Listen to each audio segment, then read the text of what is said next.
Hello students, welcome again. पिछले video में मैंने आपको माइक्रोस्पोरोजेनेसिस के बारे में बताया था। अगर आपको मेरा पिछला वीडियो देखना है तो इसी वीडियो के ऊपर आपको एक आई बटन दिखाई देगा, जिसे क्लिक करके आप मेरा पिछला वीडियो देख सकते हैं। आज के वीडियो में मैं आपको बीजांड की संरचना यानी कि स्ट्रक्चर ऑफ ओव्यूल के बारे में पढ़ाऊंगी। ओव्यूल को हम मेगास्पोरेंजियम भी कहते हैं। तो चलिए स्टार्ट करते हैं आज का वीडियो।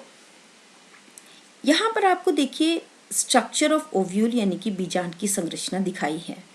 इस पूरा ओव्यूल जो ये आपको दिखाई दे रहा है, इसमें एक नीचे की ओर एक स्टॉक लाइक स्ट्रक्चर दिखाई दे रहा है। इसको हम कहते हैं फ्यूनिकल। हिंदी में हम इसे कहते हैं बीजांड वृंत। बीजांड वृंत यानी कि फ्यूनिकल वो संरचना होती है जो इस पूरे ओव्यूल को, ये पूरा ओव्यूल है, इसको प्लेसेंटा से जोड़ती है। तो ये है फ्यूनिकल का काम कि ये काम करता है फ्यूनिकल की प्लेसेंटा से जोड़ने का। अब जो दूसरा स्ट्रक्चर इसमें आपको दिखाई देता है, इंपॉर्टेंट स्ट्रक्चर है कि ये जो ओव्यूल है, जिस जगह से इस फ्यूनिकल से जुड़ा रहता है, उसको हम कहते हैं हाइलम या नाभिका। तो ओव्यूल को बीजांड वृंत से जोड़ने वाली जगह, यानी कि जिस जगह से ये बीजांड वृंत से जुड़ा रहता है, यानी कि फ्यूनिकल से जुड़ा रहता है ओव्यूल, उसको हम कहते हैं हाइलम या नाभिका।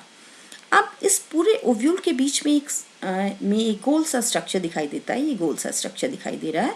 अंदर की ओर इसमें एम्ब्रियो सैक है। तो एम्ब्रियो सैक के बाहर का स्ट्रक्चर, इसको हम कहते हैं न्यूसिलस यानी कि बीजांड काय।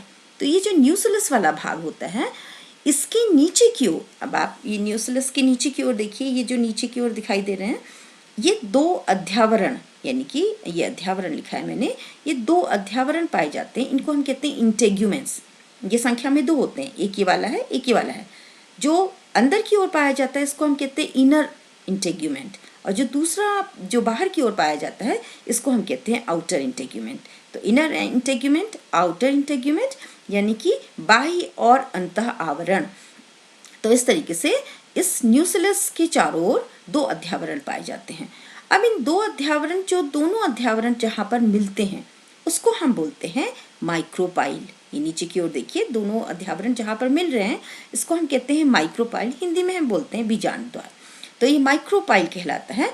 और यही जो दोनों अध्यावरण जहाँ से निकलते हैं, देखिए ये वाला जो भाग है, ऊपर वाला जो भाग है, यहाँ जहाँ से इनका ओरिजिन हो रहा है, तो ये वाला जो भाग कहला रहा है, इस वाले भाग को हम कहते हैं चैलिज़ा या निभाग। तो इस तरीके से हमारा जो ये पूरा ओव्यूल है, इसके दो एंड हो गए, दो साइड्स हो गई। तो एक को हम कहते हैं, चूंकि ये नीचे की ओर है, इसमें माइक्रोपाइल, तो इसको हम कहते हैं माइक्रोपाइलर एंड। यहाँ पर देखिए मैंने लिखा है, इस नीचे वाले इसको हम कहते हैं माइक्रोपाइलर एंड। और जो ऊपर वाला जो भाग है, क्योंकि इसमें चैलिज़ा पाया जाता है, चैलिज़ा वाला भाग हुआ, तो इसको हम कहते हैं चैलाज़ल एंड। तो इस तरीके से जो बीजांड वृंत है, बीजांड यानी कि पूरा जो ओव्यूल होता है, उसके दो एंड्स हो गए। एक तो हो गया माइक्रोपाइलर एंड और दूसरा हो गया चैलाज़ल एंड। दो एंड्स इसमें पाए जाते हैं। अब जो मैच्योर जो ओव्यूल होता है, उसमें बीच में एक राउंडेड स्ट्रक्चर पाया जाता है, जिसको हम कहते हैं एम्ब्रियो सैक। तो ये जो एम्ब्रियो सैक जो है, उसी से यही वो वाला भाग होता है जिससे भ्रूण का विकास होता है। बहुत इंपॉर्टेंट स्ट्रक्चर होता है, और इसी को मैंने मैग्नीफाई करके यहाँ दिखाया है। ये देखिए, जो ये बीच का जो हमारा एम्ब्रियो सैक है, उसी का स्ट्रक्चर है। ये मैच्योर एम्ब्रियो सैक की संरचना है, यानी कि भ्रूण कोश की संरचना है। अब ये जो भ्रूण कोश जो मैंने आपको यहाँ पर दिखाया है, इसमें कुछ सेल्स पाई जाती हैं, यानी कि ये टोटल जो है, अगर आप देखेंगे तो ये 8 सेल्युलर स्ट्रक्चर होता है। यानी कि जो ऊपर की ओर जो 3 जो सेल्स होती हैं, उनको हम कहते हैं एंटीपोडल या प्रतिवैसांत कोशिकाएं कहते हैं। इसको हम एंटीपोडल सेल्स हैं 1, 2 एंड 3। एंड नीचे की ओर भी इसमें आपको 3 सेल्स दिखाई दे रही है, 1, 2 एंड 3। तो ये जो नीचे की ओर जो पर्पल कलर की जो कोशिकाएं हैं, इनको हम कहते हैं सिनर्जिड्स या सहायक कोशिकाएं। ये जो सहायक कोशिकाएं हैं, इसमें एक और इम्पॉर्टेंट स्ट्रक्चर दिखाई देता है, इसको हम कहते हैं फिलीफॉर्म एपरेटस। तो ये फिलीफॉर्म एपरेटस पाए जाते हैं, और इसके साथ साथ ऊपर की ओर इसमें एक और सेल पाई जाती है, इसको हम कहते हैं एग सेल। तो ये एग सेल और सिनर्जिड्स, यानी कि अंड कोशिका और सहायक कोशिकाओं को दोनों को मिला करके इस स्ट्रक्चर को हम बोलते हैं एग एपरेटस या अंड उपकरण। तो ये जो सिनर्जिड्स होती हैं, ये सिनर्जिड्स में मैंने आपको बताया कि इसमें फिलीफॉर्म एपरेटस पाए जाते हैं, फिंगर लाइक स्ट्रक्चर्स होते हैं। तो इनको हम बोलते हैं, एक्चुअली इनका काम क्या होता है कि जिस समय फर्टिलाइजेशन की क्रिया होती है, तो फर्टिलाइजेशन की क्रिया में जो हमारे गैमीट्स होते हैं, जो मेल गैमीट्स होते हैं, ये पॉलन ट्यूब बनती है। ये पॉलन ट्यूब जो होती है वो इसी यहाँ से, यानी कि जो फिलीफॉर्म एपरेटस, यानी कि जो माइक्रोपाइलर एंड से ही ऊपर जाती है, तो ये फिलीफॉर्म एपरेटस जो होते हैं ये इसको जो है अंदर, ये जो हमारी जो पराग नलिका अंदर जाती है, इसको अंदर जाने में सहायता प्रदान करते हैं, या मतलब इसी वाले एंड से ये अंदर की ओर प्रवेश करती है, जो हमारी पॉलन ट्यूब होती है। आगे जाके हम उसको पूरा डिटेल में पढ़ेंगे। तो और बीच में यानी कि 3 जो सेल्स थी ऊपर हो गई, इनको हमने एंटीपोडल कहा। नीचे की ओर 2 सिनर्जिड्स और एक एग सेल हो गई, यानी कि ये भी 3 कोशिकाओं का स्ट्रक्चर हो गया। और बीच में जो है ये स्ट्रक्चर पाया जाता है, इसको हम कहते हैं सेकेंडरी न्यूक्लियस। इस सेकेंडरी न्यूक्लियस के अंदर 2 पोलर न्यूक्लियाई होते हैं, यानी कि ध्रुवीय केंद्रक पाए जाते हैं। तो 2 पोलर न्यूक्लियाई पाए जाते हैं।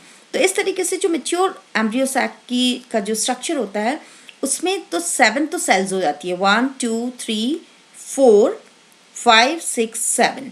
तो इस तरीके से 7 तो सेल्स हैं, इसमें 7 सेल हैं और 8 न्यूक्लियाई होते हैं, 1 2 3 4 5 6 7 8। तो 8 न्यूक्लियाई हैं।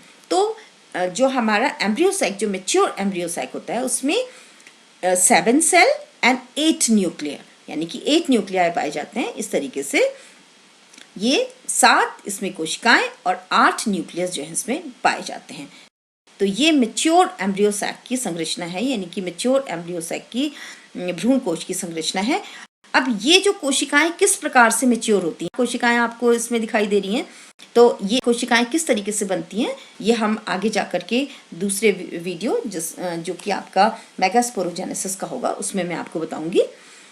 अब ये जो एम्ब्रियो सैक की संरचना पढ़ने के बाद, अब मैं थोड़ा सा इधर आपको और बता देती हूँ कि जो स्ट्रक्चर ऑफ ओव्यूल है, अगर हम देखते हैं कि according to the number of integuments, मैंने आपको बताया कि इसमें भ्रूणकोश के बाहर जो है हमारा जो एम्ब्रियो सैक है, उसके बाहर इंटेग्यूमेंट्स पाए जाते हैं। तो according to the number of integuments, ये ओव्यूल जो होता है वो 3 तरीके का हो सकता है। एक को हम कहते हैं बाइटैगमिक, यूनिटैगमिक एंड एटैगमिक।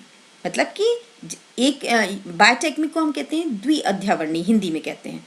इसमें बाह्य और अंतः दोनों प्रकार के आवरण होते हैं, जो कि किस में मिलता है, पॉलीपैटली में मिलता है। जो दूसरे वाले जो हमारे वो होते हैं, जो ओव्यूल होते हैं, अगर उनमें जो जिसमें मैंने आपको बताया यूनिटैगमिक है, यूनिटैगमिक में जो अध्यावरण की संख्या होती है केवल 1 होती है, ये गैमोपैटली में मिलता है। और इसके बाद जो लास्ट जो आता है उसको हम कहते हैं एटैगमिक। एटैगमिक मतलब कि अध्यावरणहीन, उसमें कोई भी अध्यावरण नहीं पाया जाता है।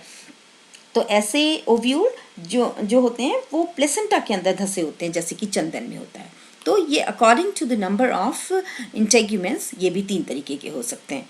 तो ये तो हमारी टोटल जो मैंने आपको बता दिया कि ये पूरी की पूरी ओव्यूल की संरचना है। अब ये जो ओव्यूल की संरचना जो मैंने बताया, एक बार आपको मैं थोड़ा सा समाप्त कर दूं कि इसमें एक फ्यूनिकल पाया जाता है, एक स्टॉक लाइक स्ट्रक्चर पाया जाता है। ये इससे ये हमारा जो पूरा जो ओव्यूल होता है, ये फ्यूनिकल जो होता है इसको प्लेसेंटा से जोड़ता है। दूसरा स्ट्रक्चर जो है वो क्या है, ये इस पूरे ओव्यूल को जो है वो फ्यूनिकल से जिस स्थान से जुड़ता है उसको हम कहते हैं हाइलम। बीच में एक राउंडेड स्ट्रक्चर पाया जाता है, इसको हम कहते हैं न्यूसिलस।